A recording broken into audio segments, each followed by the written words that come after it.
Hello, everyone who is listening to this on the Broom Radio podcast. I would like to welcome you all to a Sharia Way book club episode where the intention for these containers is to spend time delineating, discussing, and breaking down different parts of a text that are related to the Sharia Way lineage space within the Broom. The text at hand for this particular book club is a text called Angels Unveiled by Hisham Kabani. And today's episode is going to be focused on chapters 7 through 9 in the text.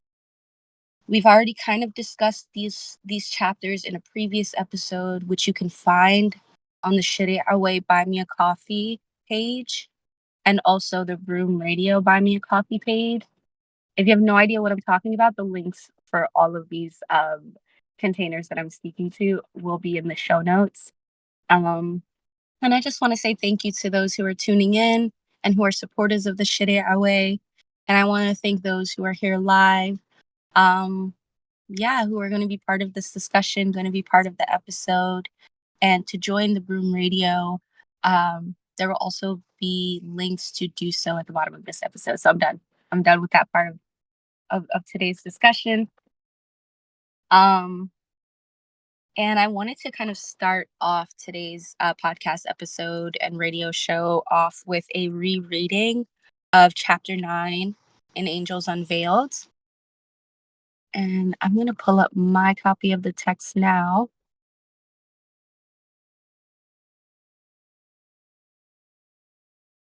And we're still in part 1. So this chapter is called Abraham's Honored Guest.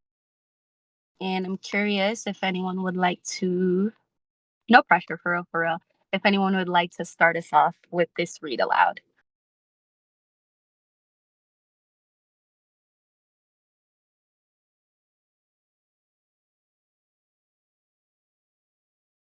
Can you hear me? Yes, we can. Okay. I can.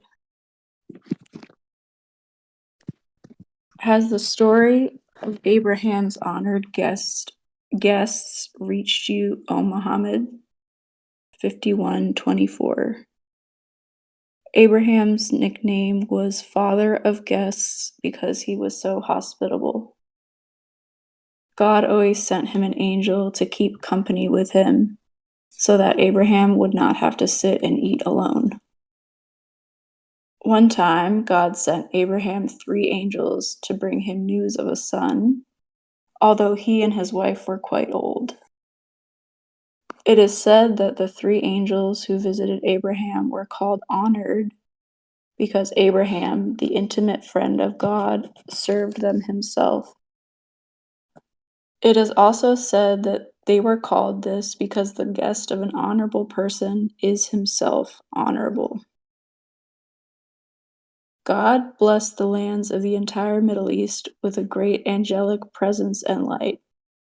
He caused all the prophets and saints who were mentioned in his revealed scriptures and traditions to be born there. God made them visit and bless the various locations that he caused to bathe in perpetual angelic light, such as Mecca, Medina, Jerusalem, Damascus, Sinai, Yemen, and the mountains of Lebanon.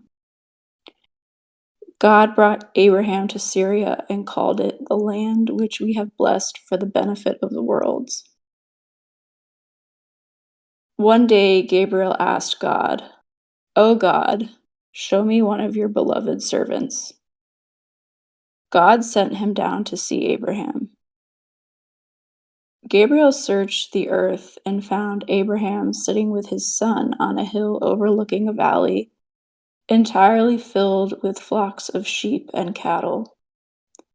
In the blink of an eye, Gabriel appeared before him as a man and addressed him, saying, "O stranger, what is your name?" "My name is Abraham." "And who is this with you?" "My son."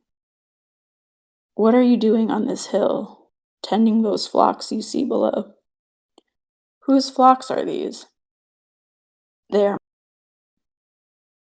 Abraham was wondering why this man was asking all these questions, but he kept quiet. Gabriel went on questioning him and checking his faith. He said, "O Abraham, these flocks are too many for you." "They are not too many, but if you would like to have a share, I can give you some." "Yes, but I cannot pay the cost." "The price will not be too much for you, but it will be dear to me." "I do not understand." "Ask me." "What is the price, O Abraham?" "The price of half this flock is under your tongue and between your lips." "What is that?" "It will take only a few seconds to move your tongue and your lips with some words. Then half the flock will be yours." "What are these words?" "Do you accept my terms?" "Yes, I accept." "Then say, most glorious and holiest, Lord of the angels and the Spirit." Gabriel said, "Most glorious and holiest, Lord of the angels and the Spirit." "O my son, go down right away and put half of the flock on the side for our guest." Gabriel continued Abraham's examination. "O Abraham, what remains is still too many for you and your son alone, while we, my tribe and I, are greater in number than you." "Oh, my brother, do not worry. I shall give you another half of the remaining half if you say a second time, 'Most glorious and holiest Lord of the angels and the Spirit.'" God ordered all the angels in heaven to pay attention to the dialogue between Gabriel and Abraham and to marvel at the latter's faith and loyalty.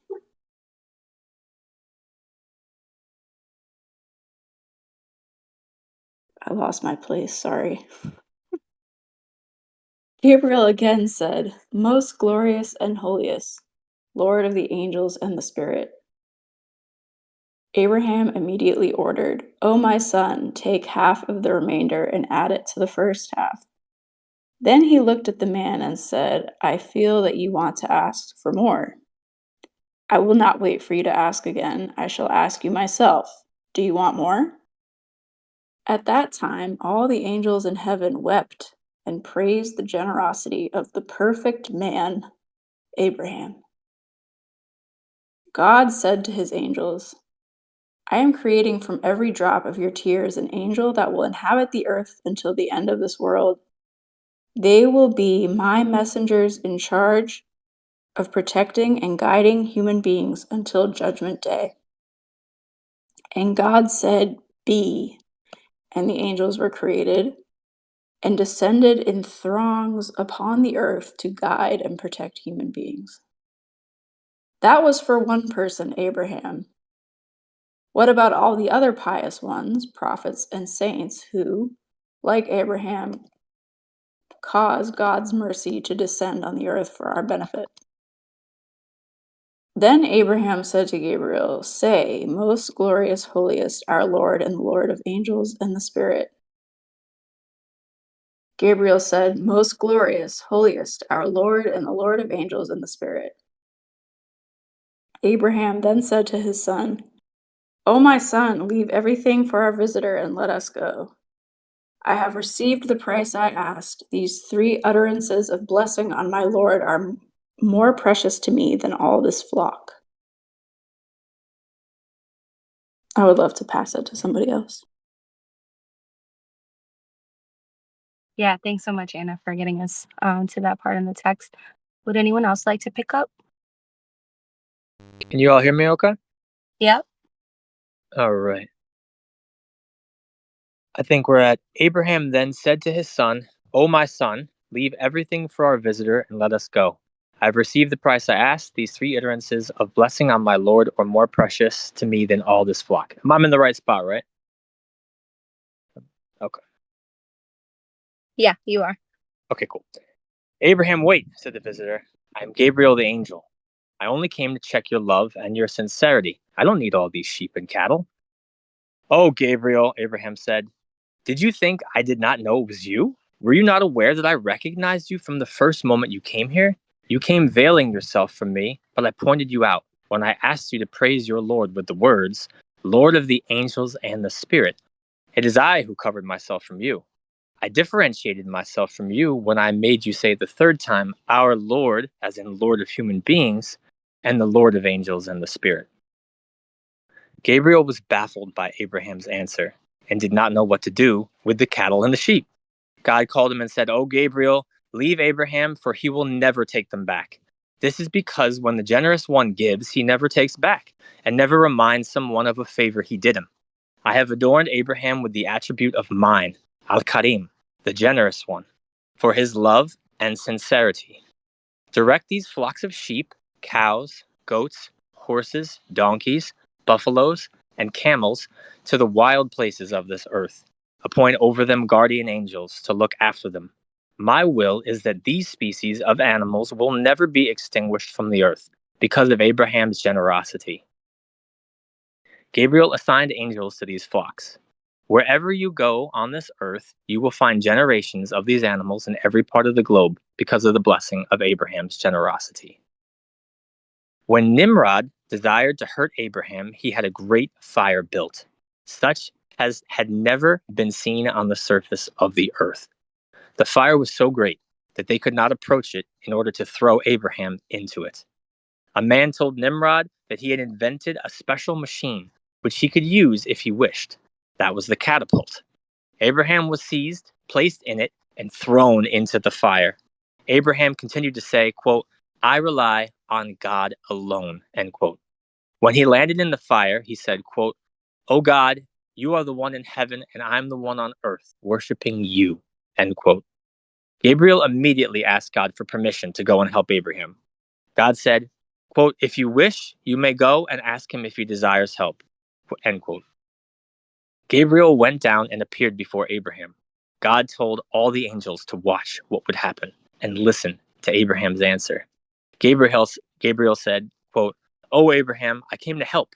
Do you want me to take you out of the fire?" End quote. Abraham answered, quote, "Does God not see his servant, O Gabriel?" "Yes, of course. He sees everything." End quote. "Then let him do as he wishes with me, O Gabriel." The angel of rain asked God, "Our Lord, will you let me order the rain to put out that fire?" All the animals of creation gathered and tried to put out the fire, each using the means at its disposal. Only the gecko lizard was found fanning it. Mm-mm. But God's order to the fire itself was faster, for God had already made the fire cool and safe for Abraham. The angels praised Abraham for his absolute trust in God. The only discomfort that he suffered at that time was he sweated a little, and Gabriel wiped his sweat for him. Then God ordered the angel of the shade to descend and make Abraham's stay a comfortable one. The angel of the shade came down and caused a huge garden to sprout instantly in the midst of the fire. A green meadow appeared in the midst of which there was a pleasant pond filled with fish and swans from paradise. Their scales and feathers shone like silk and reflected all the colors of creation. Servants attended Abraham, who was found under the cool shade of a willow tree, surrounded with delicious fruits and dainty dishes. The angels engaged him in a divine conversation, during which they revealed to him the secrets of their stations and the powers God had endowed them with, giving him everything. At that time, those who were outside looking in began to wish that they too would be thrown into that fire with Abraham. Even his father, who previously disbelieved in his son, said, "Oh, Abraham, what a wonderful Lord your Lord is." That was his dad, oh well. And his mother actually went into the fire, escorted by the angels, hugged Abraham, and came back out without being harmed. No one else could approach it without feeling the intense, scorching heat.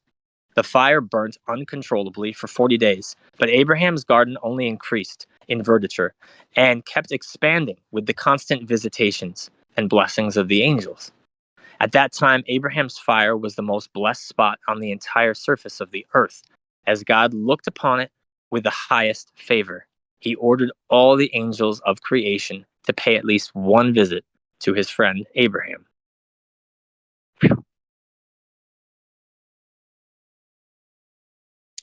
Thanks so much, Adam, for getting us through the rest of that chapter. Woo!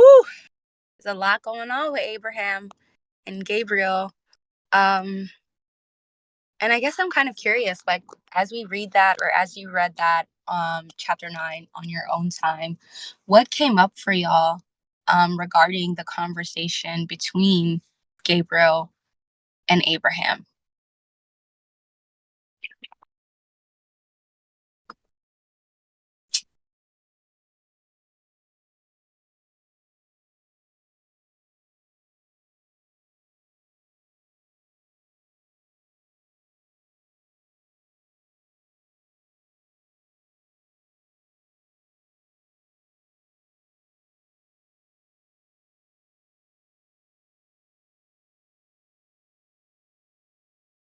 And y'all can feel free to, of course, type in the chat or unmute yourselves if anything does come up.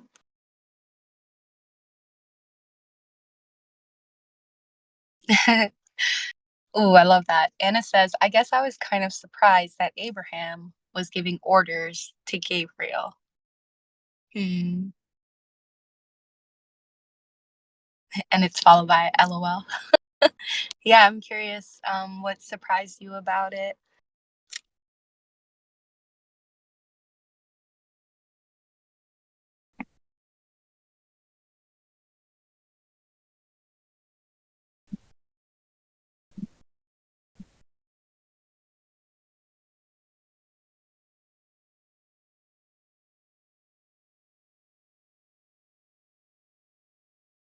Yeah, there's like a really interesting dynamic I feel between this conversation between Abraham and Gabriel. And almost like this like exchange of power between the two. But yeah, I see that Anna's typing. So Anna says, I thought the angels would be like, quote, more powerful than humans. Hmm. Yeah. And I think traditionally that's the T, right? Like that angels are kind of part of a spiritual hierarchy where like humans are like underneath that. And I also feel like Hisham Kabani's like work is sort of unveiling the collaboration between the two, between humans, prophets, even, and angels. So, yeah, I'm really happy that you brought that up. Hmm.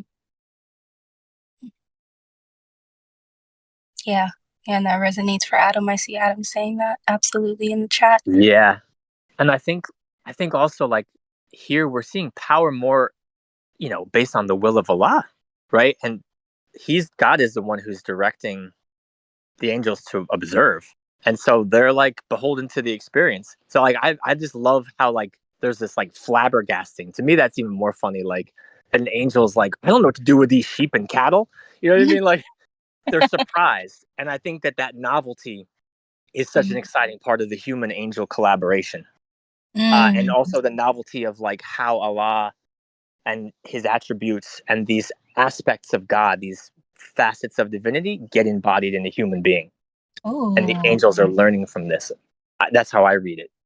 yeah, absolutely. Like, because at one point in the text, even like Allah like prescribes for other angels to watch like what's happening with Abraham and like how his, you Yeah. know, with the fire, like how his faith is being tested in that moment, and God is like, watch, and so yeah, I feel Mhm. like he emphasizes this collaborative, also co-learning aspect between the divinities and different powers, and the individual human self.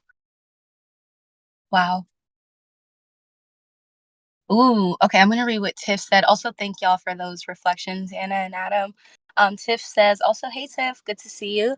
Tiff writes, I think it's interesting that power and chain of command aren't necessarily correlated. Ooh, I think that's really interesting too. Hmm. How do you see power and chain of command in their relationship in this text? if they're relating at all.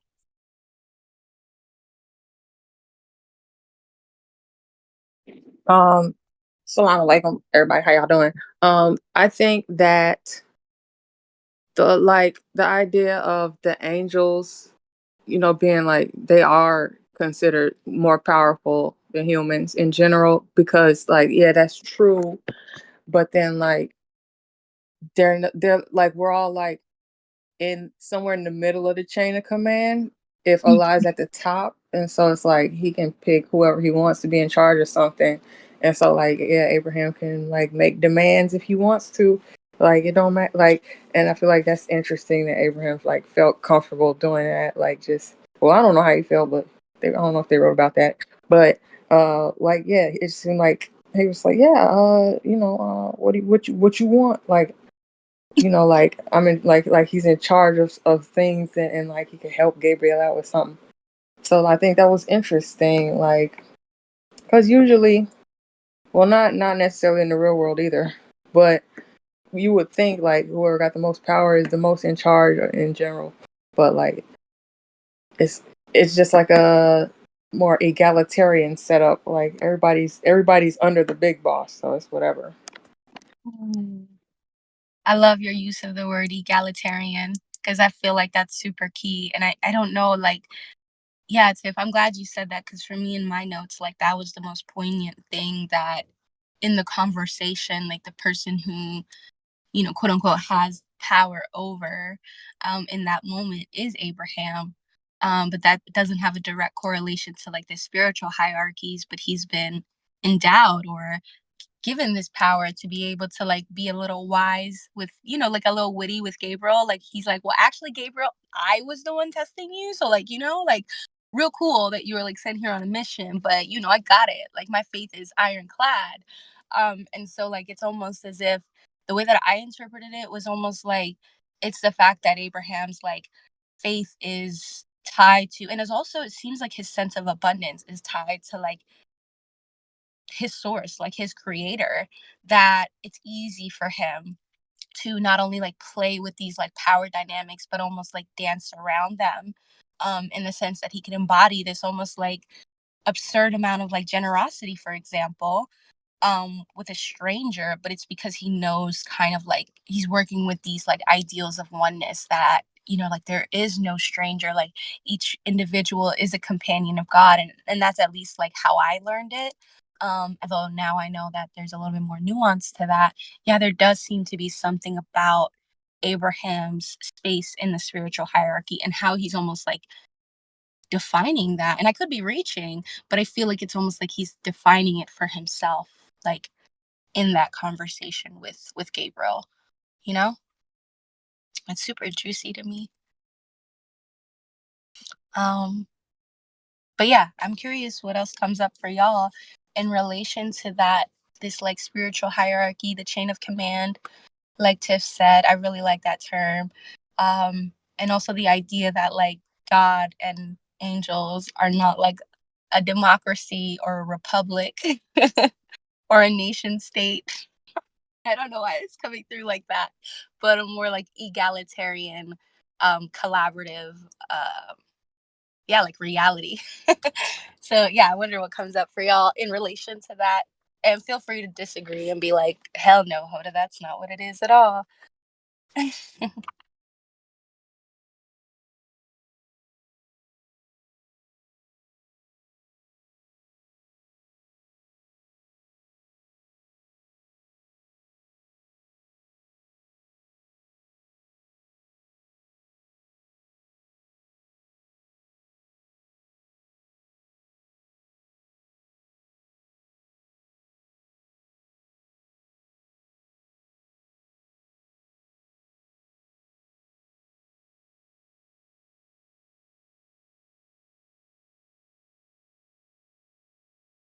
Adam says, I'm with you. Adam also says, brought up this quote, they have a mind and a heart, but no will and no desire other than to serve and obey God, from chapter 1. Let's go, references.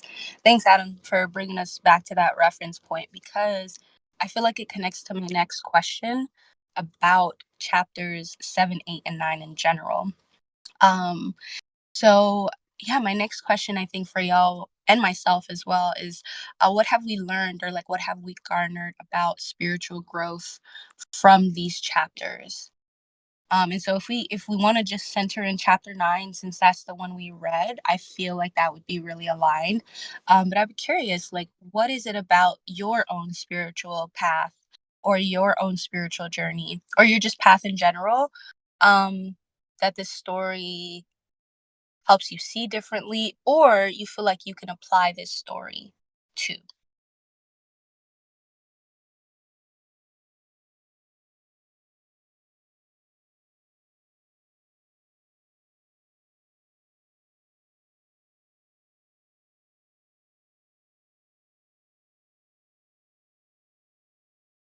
I know it's a big question. And it's okay if we don't answer all of it right now. I feel like it's one of those questions that folks can easily reflect on in a later time too. Um, Adam was the one who said it's a big question. Adam also said that bringing up much to synthesize. Yeah.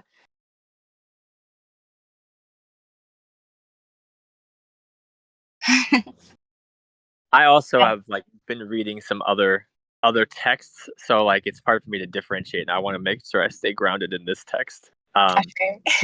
But I would say like that connection to one of his names, the generous. I forget the what it Mm, is in Arabic. okay. Karim. Whew. That like to me that's really important. Like I feel like what does it mean to try to step into the vibration, the emanation of one of these names, to be generous, to be so generous, to know that like nothing that you have is yours anyway, and all that needs to happen will happen, and that's all there is to know about it, right? Like that kind of like to get step into that kind of experience of life feels really like wow in this day and age. But even just to experiment with that mode more often or more consciously feels like really alive for me. Mhm. Thanks for asking that question. For sure, Adam. And thank you for anchoring us back into this text, because I'm like, yeah, the references are really aligned for me. And I'm happy that you were able to find a reference point that stood out to you. And also, yeah, like, I'm gonna say with that as well, too. Like, Kareem, generosity, and what it means to, like, yeah, like, also, like, I feel like for my lineages, like, receive generosity, and for other lineages, it could look like offering generosity. Um, so yeah, I'm glad that that was mentioned. Thank you. Um, Tiff wrote, the thing that kind of stood out to her and that she's kind of sitting with.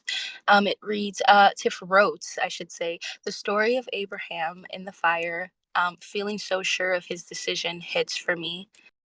I was curious if you wanted to say more on that or speak to that, Tiff. Yeah. I would say that like the fact that like he was just like just that sense of like sureness and um just yeah, just like nothing could change his mind, not even this fire that's too hot for everybody else. And it kind of reminds me of one of those other biblical stories I had done about Daniel in the no, not Daniel. Daniel's homies in the fiery furnace. But like it's like the similar idea of like just being so sure that nothing could change, nothing, no like outside sources could change your mind, and like not even like while he was in the fire, and everybody was trying to help him, and he was like, if God wants to help me, He will help me. That's cool. It's whatever, and like Gabriel was like, I can help you. It is that all powerful vibe, like I don't know. Like more being more powerful. Like he could do things. He could fix things. But just Abraham was like, no, I'm good. Thank you. Like you work for God. You know what it is, and like just like that sense of knowing is it sort of kind of stands out for me as like a similar situation because yeah, it's just very relatable and like something to strive for. Cause like sometimes life puts me in unsure situations, but sometimes you just have that gnosis or just like you feel like and like the fact that he trusted it well enough and just because he knew, and so yeah, that stood out for me, and like maybe that like is adds to like his ability to know that he could like collaborate with Gabriel at the other times in the other conversations.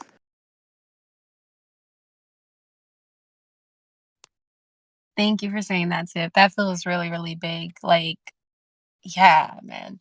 I'm just sitting with that.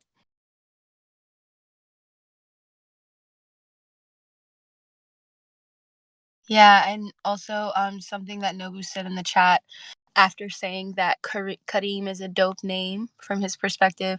Nobu also says, "Yeah, I can relate to Abraham's devotion, if not his God." Yeah, this like almost like belief in himself and how like yeah, Tiff, I also agree like that's so relatable. Like there are times in life where like people's proverbial backs are like against the wall, right? And like there's no like angel coming out of nowhere in modern time right now. Like, I mean, I don't know if y'all got the connect. Let me know because sometimes people, I don't know, you know what I mean? But like, it's not happening like the way that it happened for Abraham, let's say at least, right? And so there is this sort of like self-reliance that is like kind of being suggested by this text that like one can cultivate this devotion to oneself, one's greater purpose or greater covenants that they've made between themselves and their creator. And that can kind of solidify one's faith so much so that even this allegory of being thrown into a fire, whether it's for Abraham or like Daniel's homie in that other story, right? Like it's almost like the fire in and of itself is like a metaphor for like the heat of being challenged, the heat of being let's say like stretched, and how like those circumstances in that metaphor really, yeah, I feel like it really paints that picture in a very like vivid way. And so I'm really happy that like, yeah, like you spoke to that because it almost, to me, that also is like a reflection of like how I could be devoted to God. Like there's one version of what devotion to God looks like. And then there's also like just like a belief in yourself. So, like for me, like when I was younger, like and I have had those moments. And like even now, my big age, I'm like, girl, God is busy right now. So like you gotta have your own back in this moment. Like there's literal circumstances that I've been in where I'm like, girl, you cannot break down the prayer mat and pray. So like what are we gonna do? Um and that kind of opens up, I think, for me, it opened up a different kind of exploration on like how devotion and like collaboration with God could look like. But yeah, this story is just such a poignant reminder of how like God gives us the backbone that we need for ourselves to to rely on ourselves in a way, along with the supplemental work we do to devote ourselves. Yes. Wow. Tiff says, I think of forging metal or purifying gold. And I will say that this text is so alchemical for me, y'all. Like, it's so interesting. Like, I wasn't expecting a book on angels to like really, drop those like codes of alchemy, but I don't know. It definitely, I'm glad y'all are seeing what I'm seeing. So yeah, Ashe. Anna says, I can also imagine the angels calling Abraham stubborn in that scenario. Ooh, I'm curious if you want to say more on like how that shows up in your perspective.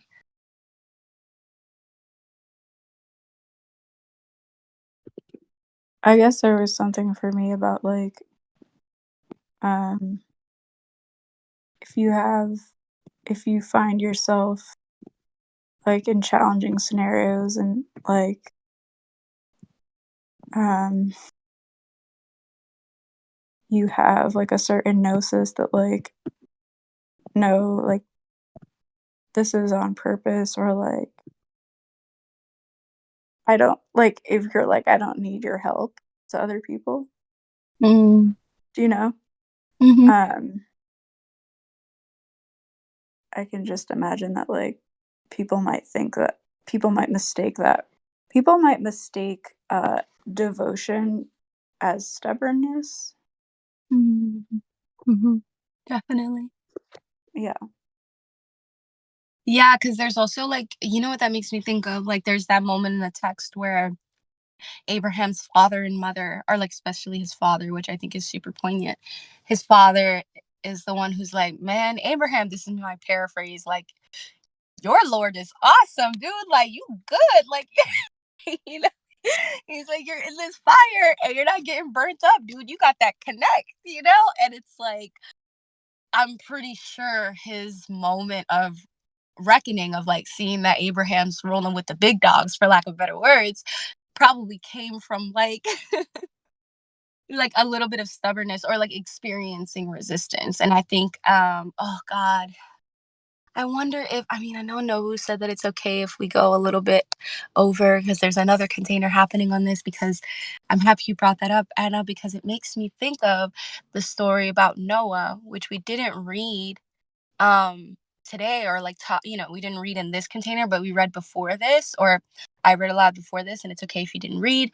And the stubbornness of prophethood, or like the stubbornness that's been a theme in this text, for lack of better words, like um the fact that, like, prophethood or seership or being endowed with, let's say, like angelic power comes with this sort of initiatory aspect. And oh gosh, I have to find the portion in the text. Bear with me just a moment, y'all, because it's mentioned in chapter 8 when Noah's angelic light is spoken about. So I'm gonna just find exactly the area so that we can be on the same page.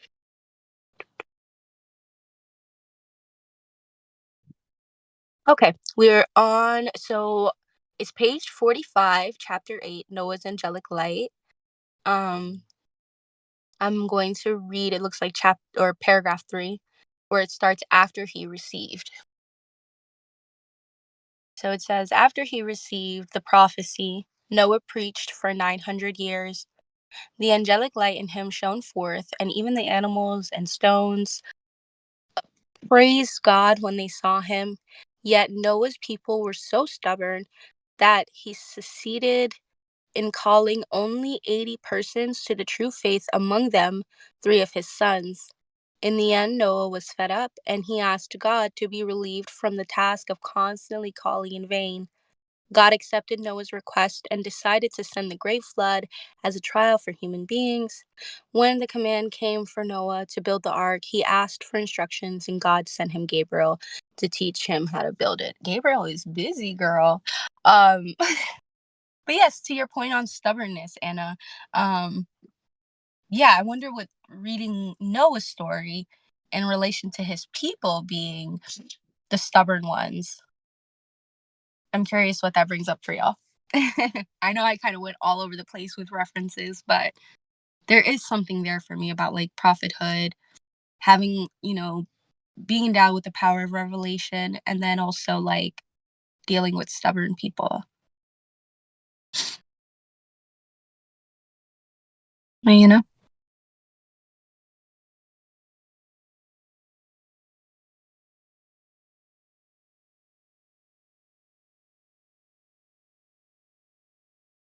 And I see some folks are typing. Adam says only 3 of the sons for Noah. Damn.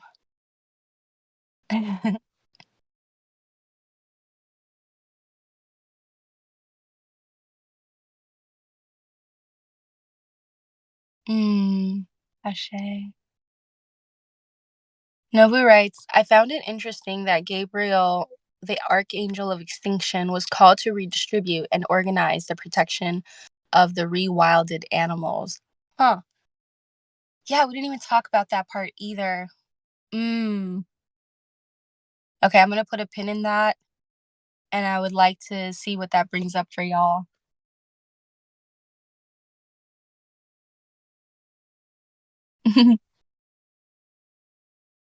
Yeah, that is really juicy.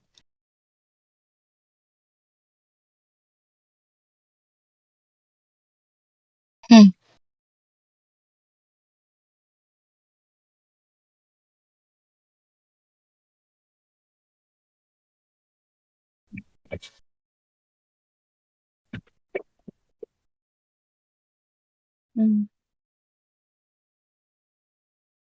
Yeah, because we've talked about that too in I think it was episode 1, like the first exegesis, like what role each archangel has.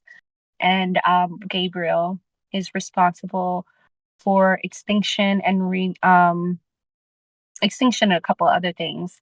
And then when it comes to Abraham and in relation to Abraham, um, Gabriel's job is to make sure that um, yeah, Gabriel's job is to like make sure that they don't go extinct and that their genomes are kind of like spread through the earth. And I find that to be very interesting.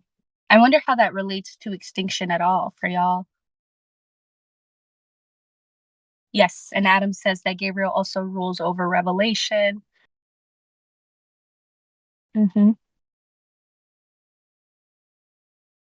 Mm. I think I might have shared my perspective on the in this container, but I think it has to do with like spiritual warfare. Although I'm sure actual extinction too, but I kind of interpreted it or felt like it had to do more with like spiritual warfare and like extinction of like lineages or Mm. gnosis outside of divine revelation, according to. Mm. Hmm. That was my interpretation, at least. Mhm. Mhm. Definitely. Yeah, no, thank you for saying that, Adam. Yeah.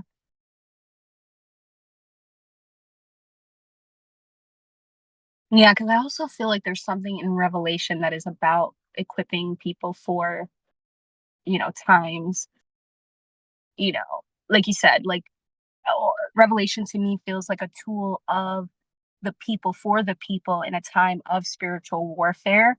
Like, for example, when I think of the book of Revelations, I'm like, I've heard other Christian people say that they like you don't live the book of Revelations. It's almost like a forewarning in a way. Um, and so it can be, yeah, it's very interesting to me. I also feel like animals are part of Revelation too, right? Like where it's like when animals start doing particular stuff or like moving in a particular way. Um, like I know in the Quran it says that a lot where it's like, have we not shown you the warnings? Have we not shown you the birds, the this, the that? And it names like different species as like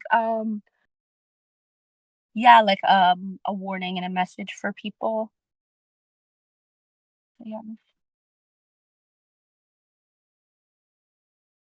Nobu writes, I feel like there's a way also that animals can extinguish other populations, definitely, and keep them under the push. STS. I'm not sure what that means.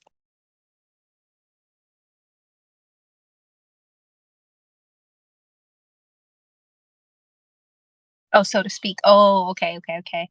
Interesting. Yeah, definitely.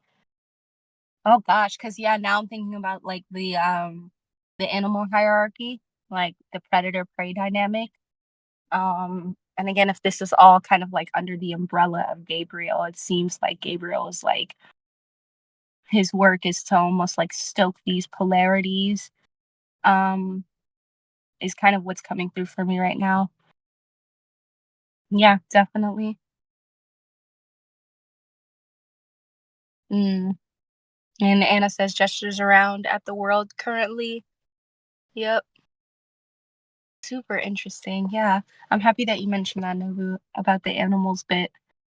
And like that, oh gosh, because now what's coming through for me is like the timing that like God tasks him, Gabriel, that is, him or her, with that work after Gabriel's almost like tested by Abraham. So what it brings up for me is something that we played around with, or like this idea that really anchored the first container where it's like angels are, or I think it was the second container, I don't know, where we spoke to like angels also collaborating and angels also needing to learn something about like the natural material world. I don't want to say natural world, but the material world.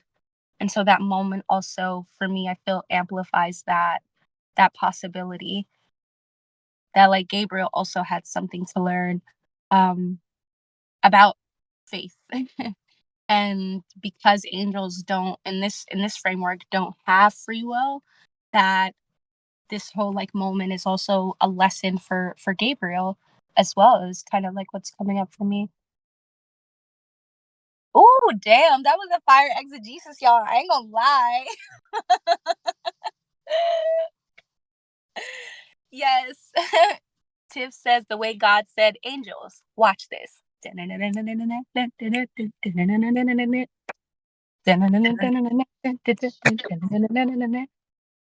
Everybody's got to go down to the garden and talk to Abraham at least once. Learn something. Basically.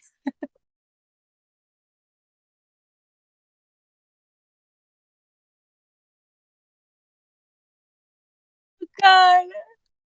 I love a culturally relevant gift. Okay, boom, boom, boom, boom. Kind of jumped all over the place. I'm curious how y'all are feeling. Um, yeah, and I wonder if there's anything else coming up for y'all.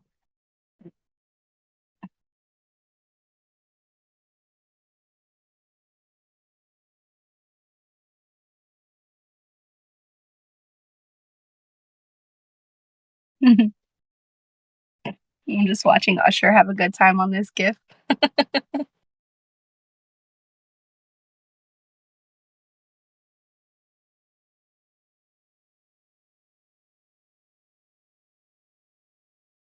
No one's home. Yeah. Oh, yeah. That is something that we didn't get to talk about. That one gecko. Why lizard? Nobu asks. Why? Why? Hold on now. I need to bring up one of my favorite gifts.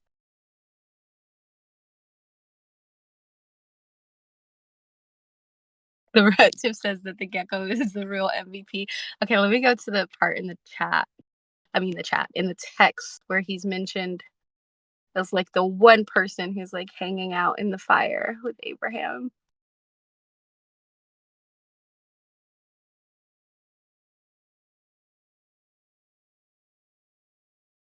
Okay.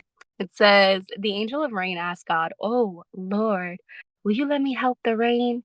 Will you let me order the rain to put out that fire?" All the animals of creation gathered and tried to put out the fire, each using the means at its disposal, but only the gecko lizard was found fanning the flame. But God's order to the fire itself was faster, for God had already made the fire cool and safe for Abraham. Hmm. So what does this gecko know? Um, that we don't know. Nova says, you think the lizard was helping Abe?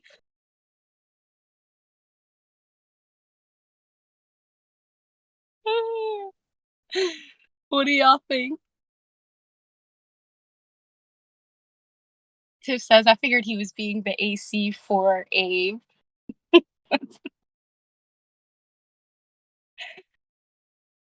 I'm sorry, I find that hilarious.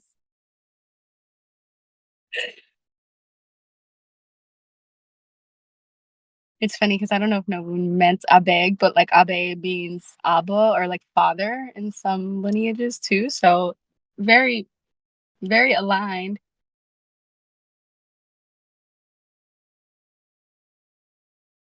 Which was the style at the time. Tiff also says he didn't get burnt. LOL, but must have been cool to him. Mhm. And he's fanning the flame too. Like, what's in that metaphor? So God had already cooled the fire. Let's break down the basics. So God cooled the fire already. The angels are like, "Oh my God, I can't believe you're doing this to Abraham. That's crazy." The geckos in the fire like, "Boy, I'm a fan this flame." And then you have Abraham, and they're like, kind of like chilling out. And so, like, if this was like a character study, what role does this gecko lizard play in this character study? Is he a good guy? Is he a bad guy? Is he a neutral partisan? Is he keeping an eye on Abraham? What's the tea? Nobu says, I imagine the gecko being like, I'm a snack on Abraham. Let me get that char on him.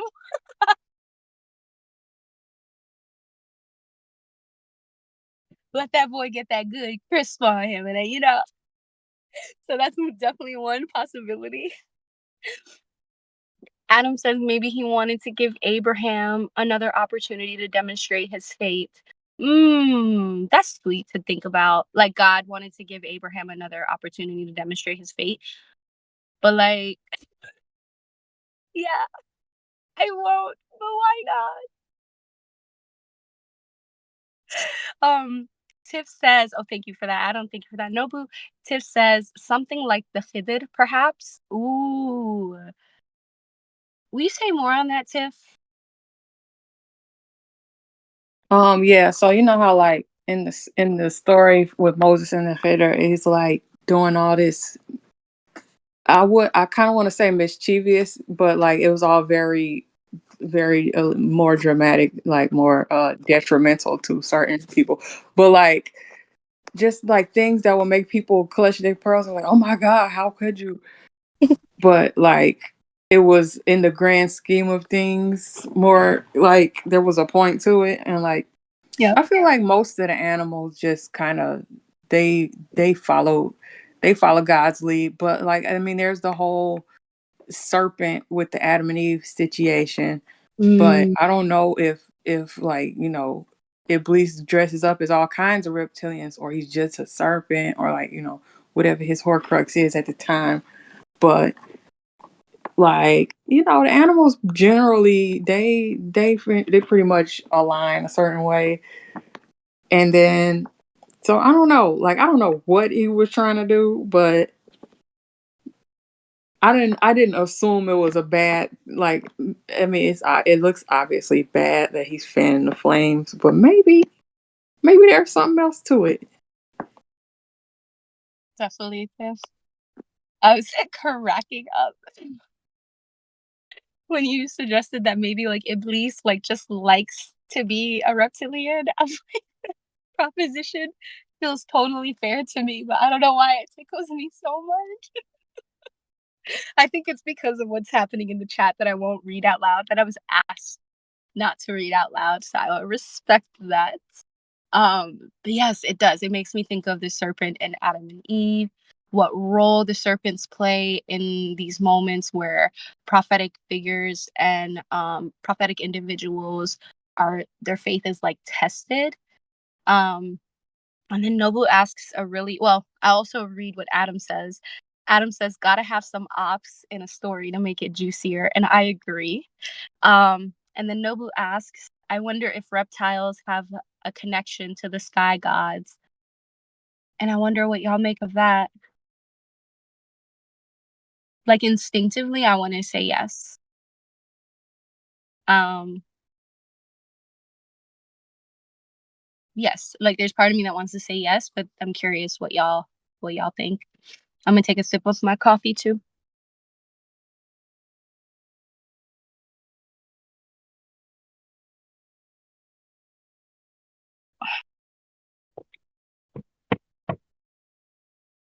Mm.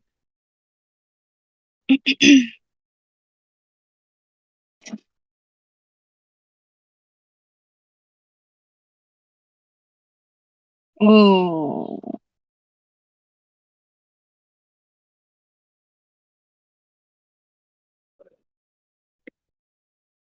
Oh, there's so I'm so happy that this conversation is coming up.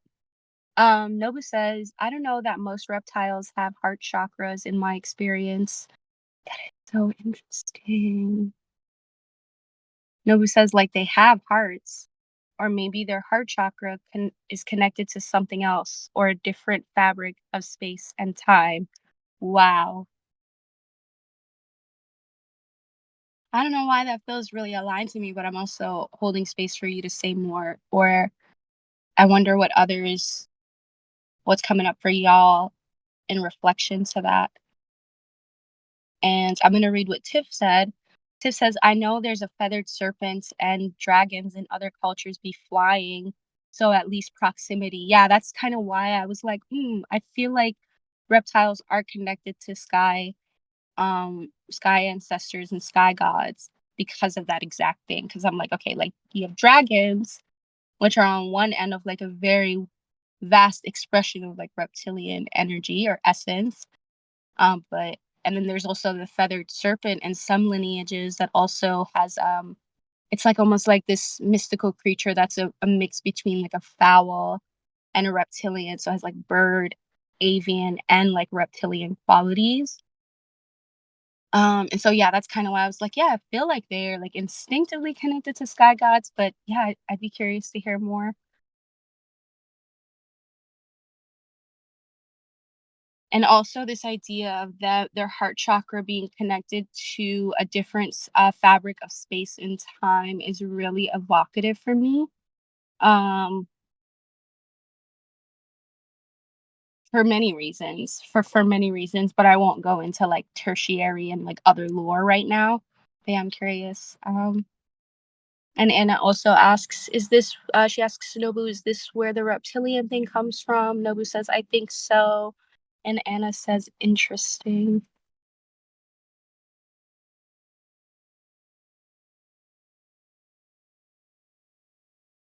Mm. There's like a couple of things coming up for me, but I'm also being guided to like hold a little bit more space.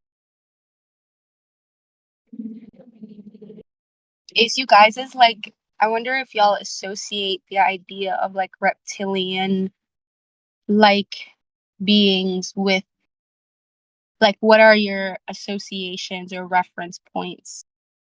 Because I feel like most of them are like evil, right? But I want to know what y'all reference points are and where you're coming from with that.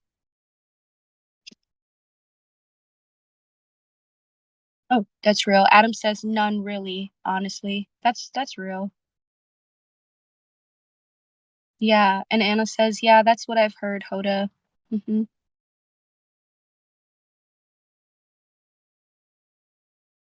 I have, like, buku reference points for them, but I also feel like, yeah, I just wanna hold space for others' reference points as well.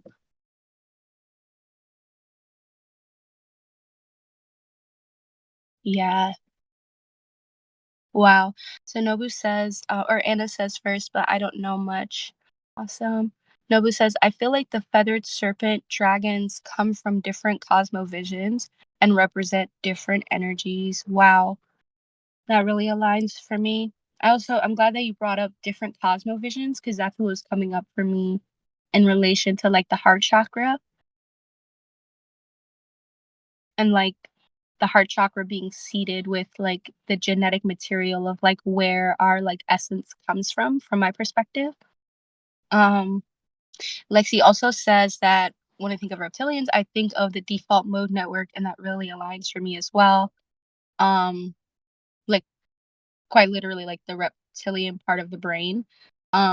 I yes, actually I'm glad that you brought that up, Lexi, because I feel like that was like my first introduction to like reptilian consciousness being part of like human consciousness unshielding was like in biology class and learning that there's like a part of the brain that's called the reptilian brain. And I was like, okay, pop that tea, okay. So I'm glad that you brought that up regarding the default mode network. Um definitely feels aligned what you said, Anna. I won't read that out loud because you asked me not to. Um, and yeah, so like kind of coming back to the gecko, I feel like the gecko's like if the gecko in this story is connected to a different cosmovision, right? And like angels cosmovision, we kind of already know based on this context, like they're beings, how they're created, right? Made from like spiritualized fire. And then we know that they don't have free will, that they just have to work on the command of God. So that's kind of like where their link, their heart is like coming from, right? So like with the reptilian king who's here in the hi baby, who's here in the fire with Abraham, what kind of cosmovision do you feel like this being is connected to?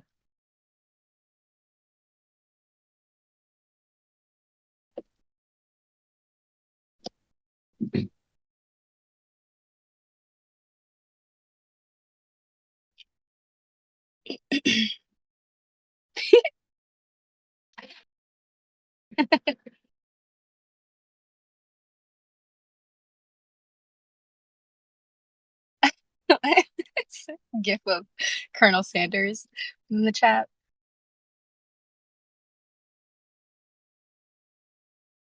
Like, to me, it feels like this. Ooh, ooh.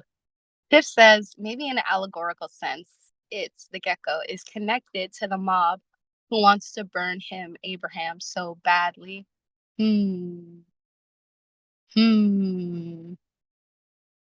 That definitely aligns for me in some sense. There's Yeah. also a part of me. Oh, sorry. Oh yeah, well, I'll just figure out elaborate a bit, but like Yes, please.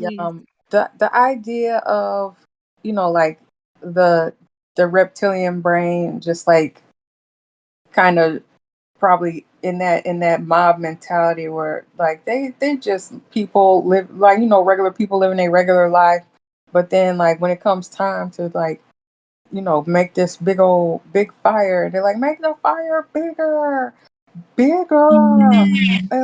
like burn his ass, like, and it's like, what are y'all doing? Like, go back to bed. What are y'all doing? So, but like that reptilian brain popped out, and it's just like, yeah, let's do a thing. And maybe the lizard's like, yeah, fanning the flames, bigger. It could be that, and it could be it's just a lizard, feeling the Mm. lizard vibes amongst the people and want to join in. I don't know. It could be.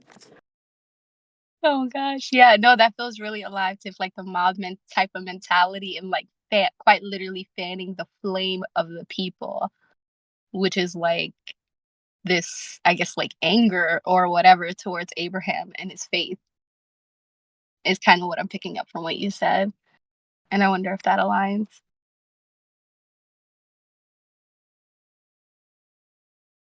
Dang, that was a fire reference. Yeah.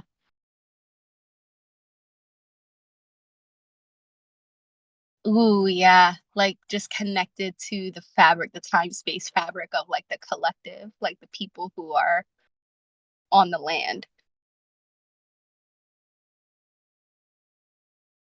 That's very interesting. I wonder what's coming up for y'all regarding that. That feels very aligned to me too.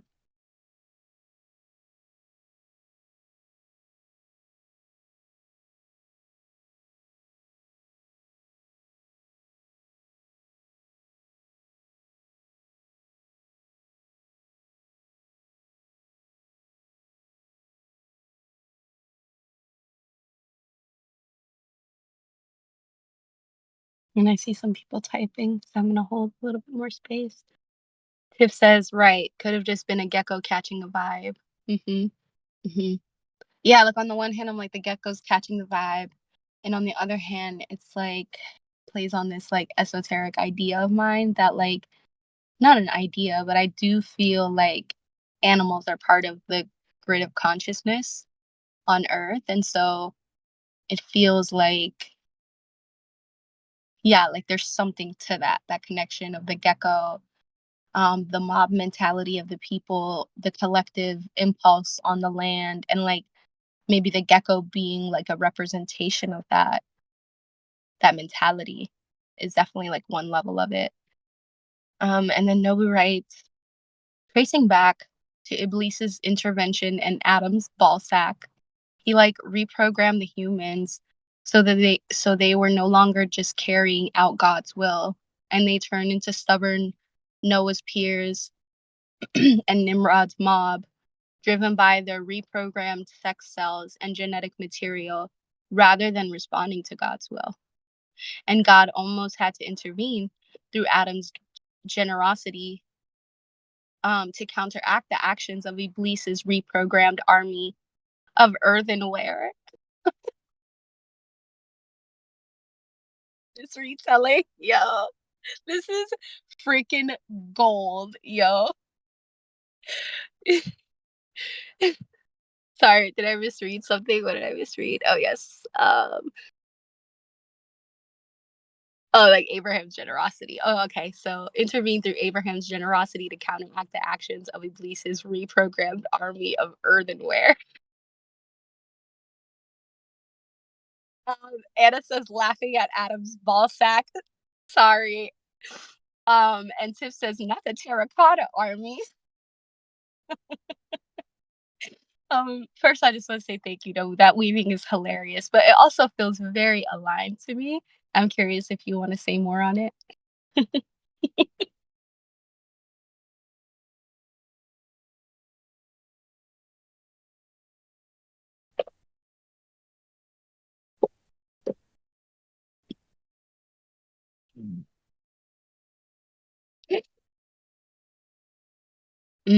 Noah says, I guess because Earth had to be rewilded.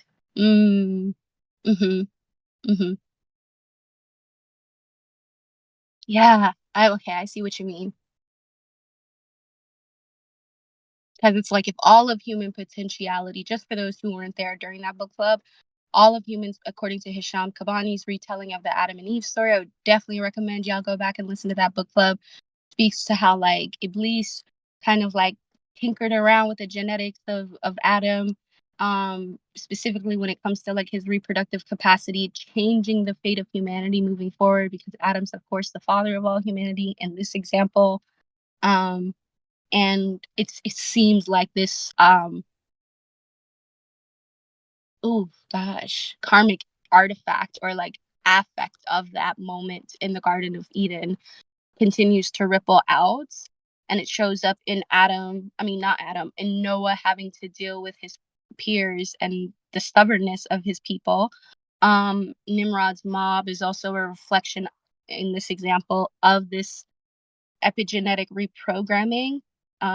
And so in this example, yeah, just to give context, Nobu's saying that the earth had to be rewilded is how I'm interpreting it.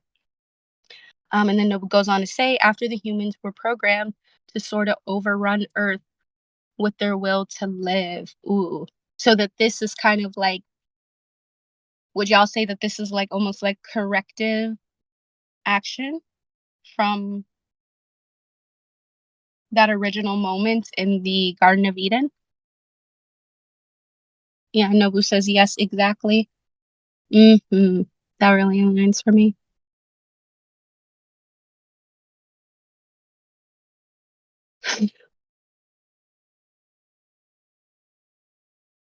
Reprogrammed army of earthenware.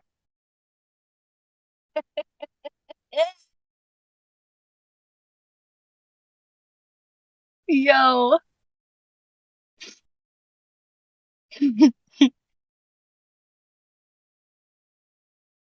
hmm Nobu says in this context, it kind of recasts the adage and the phrase, quote, there is no God but God as aspirational rather than factual to me.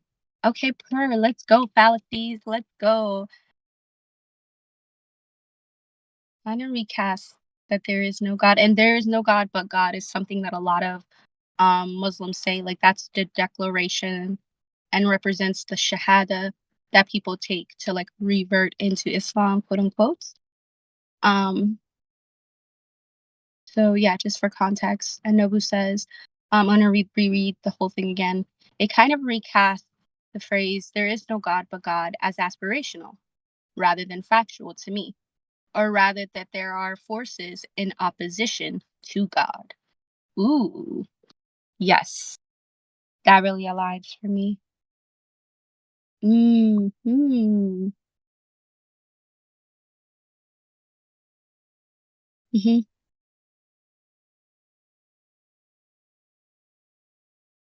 I'm curious what's coming up for y'all.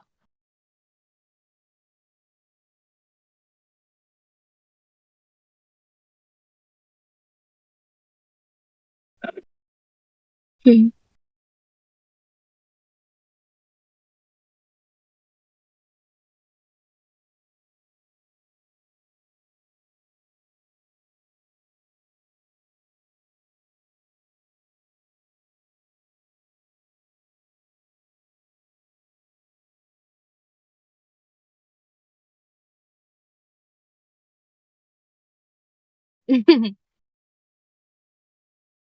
Definitely. I see some people chatting or typing, so just holding space.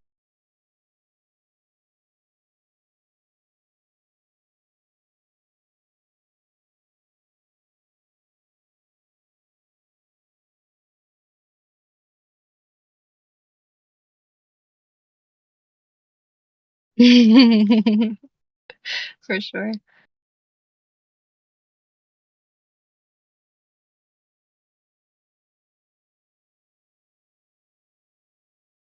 I'm also kind of sitting with this aspiration of kind of having one God, like one deity to sort of like answer to, and like how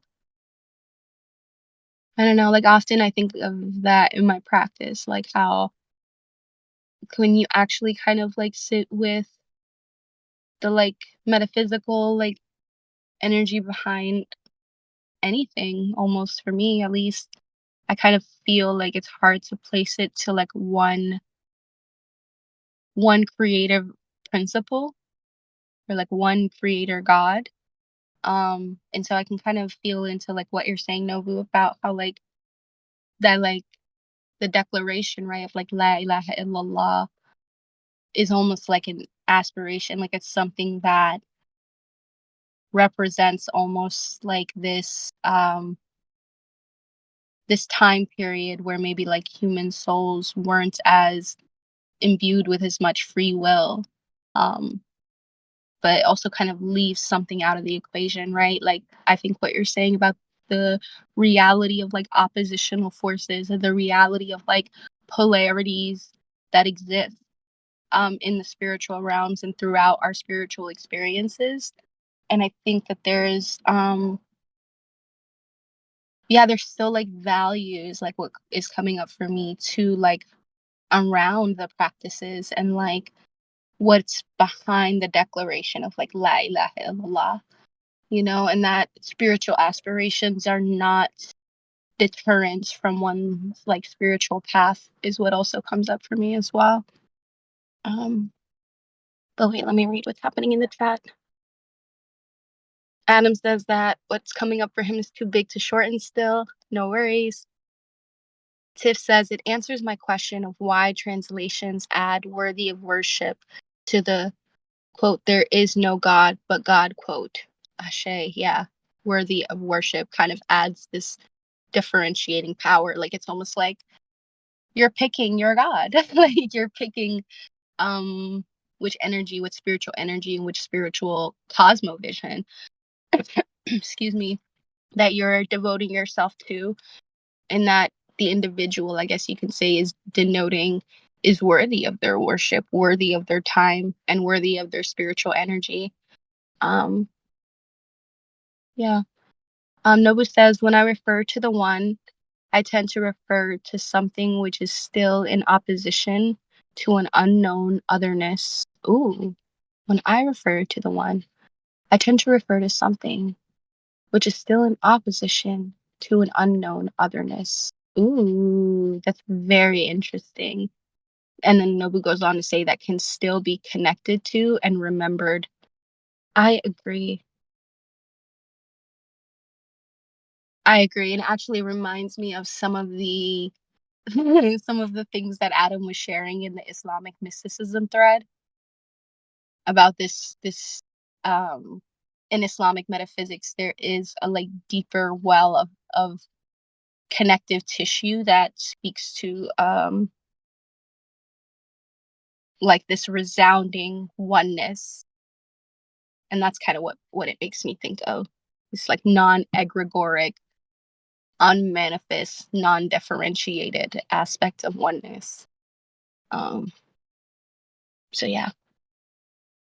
um Adam says, I've been sitting with what Islam's innovation in monotheism is a lot this week, and it feels super vast. I agree. And Nobu agrees, saying, yeah, it feels, in response to Adam, feels like a grouping of known forces to me rather than claiming that all is known. That is a really powerful differentiation, dude. Thank you for saying that. Because that's what was coming up for me, I guess, as I was like speaking to the thread on Islamic mysticism was this categorization, this reality of like categorization facts. That was like that. I'm like, oh, it feels like it's apparent and imperative to this idea of oneness in Islam and Islamic mysticism. Um, but that also like almost like pomp and circumstance that comes with like Islamic like cultures, I think are trying to like there's kind of like a bridge I feel like that can be built between those two. Yeah. Okay. Gonna read more of what's happening in the chat. Yes. Ooh, yes. Nobu says that in the Satanic Verses, the book, many gods, mostly by Salman Rushdie, many gods, mostly female, are exorcised from that one too. Like female gods. When you say exercise from that one too, you mean like, can you say more on that? Exercise. Okay. Excise? Ah, okay. They are. Yes. That's what I was just about to ask. Like, do you mean that they're excluded? Yes, I agree. They are. Which is also another text that I would love to read for book club. Just saying.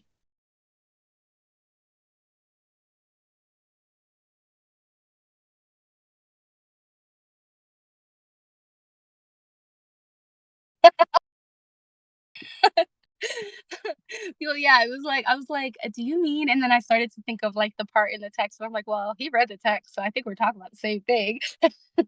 But yes, how the female gods are excluded from Islamic lore. And after I read that text for me personally, and I think that it would be really key for us to read it after Angels Unveiled. So, like, kind of after we wrap up our exegesis with this text, I feel like that text would fill in a lot of the like metaphoric gaps. Because one thing I do recall without ruining too much of the text is it kind of like tells this like esoteric retelling and fills in a lot of gaps for me personally when I read it about, for example, like Archangel Gabriel and his role, her role in creation, how Prophet Muhammad becomes who he is, and like the artifacts that like lead up to fielding his like coronation. Um, yeah, probably just passages, Nobu says, from the Satanic Verses because that shit is long. Yeah, it's like a novel. So I'm like, if y'all have like passages that really stand out to you or even chapters, feel free to suggest them because I think that that would be like more worthwhile of our time. Salman Rushdie, Nobu says Salman Rushdie likes to extemporanal extemp extemporanealize. This word is whooping my ass, y'all. For real, man.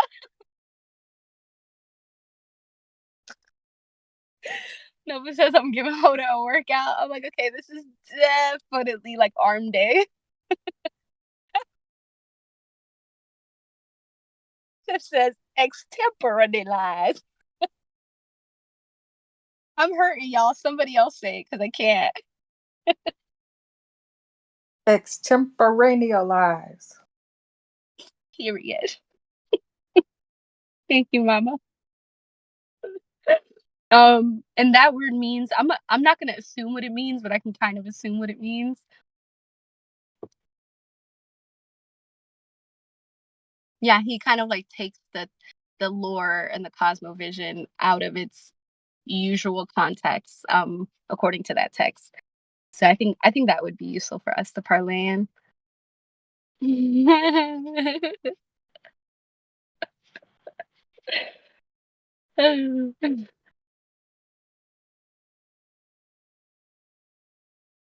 Okay, yeah, I got it. I did an extemporaneous speech in high school, and I forgot what it was. Actually, I've forgotten a lot of my speeches in high school, in college. All right, I want to check in with y'all, see how you guys are doing. I feel like, yeah,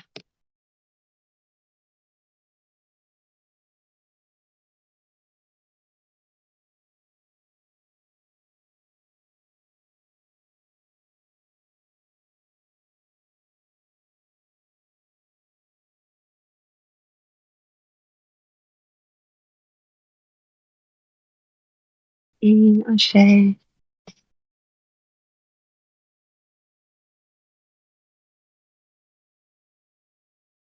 Nobu writes, Abraham as a son resonated for me in this reread. Mhm.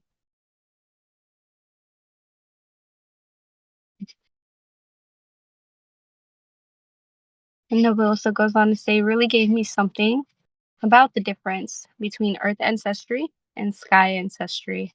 Ooh, that's beautiful. Not only to know, but also to have like clarified, I can imagine.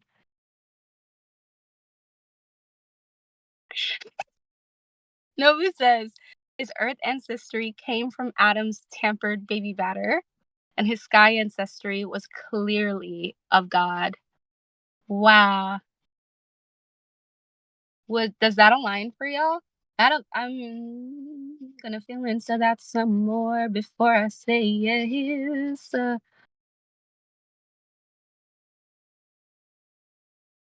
Adam says I hadn't felt into this or into what Nobu said. Wow. This says yes, it resonates. Rosnald. Wow.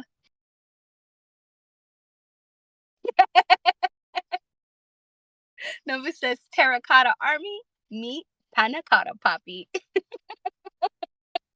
The geometries, yo. Anything to remember.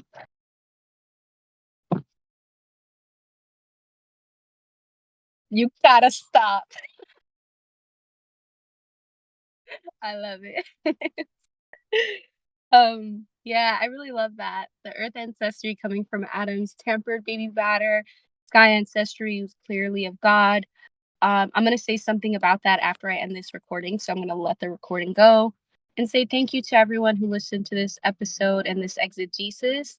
What I will say is that y'all should definitely join the Broom Discord because joining these containers live has a different affect. Like, for example, I'm about to end this recording and talk some more. Y'all not going to get that. So you should join. You know what I mean? Anyways, I'm dead ass though. Take care, y'all. Thanks for supporting the Broom, the radio, the podcast, and the Sharia Way are going to be in the episode notes. And join me next week on Friday at 7 p.m. Louisiana time, where we will be speaking to the next 3 chapters in this text, which Adam already read. So, I mean, I don't even know what to do with us, but I'll see y'all next week and take care.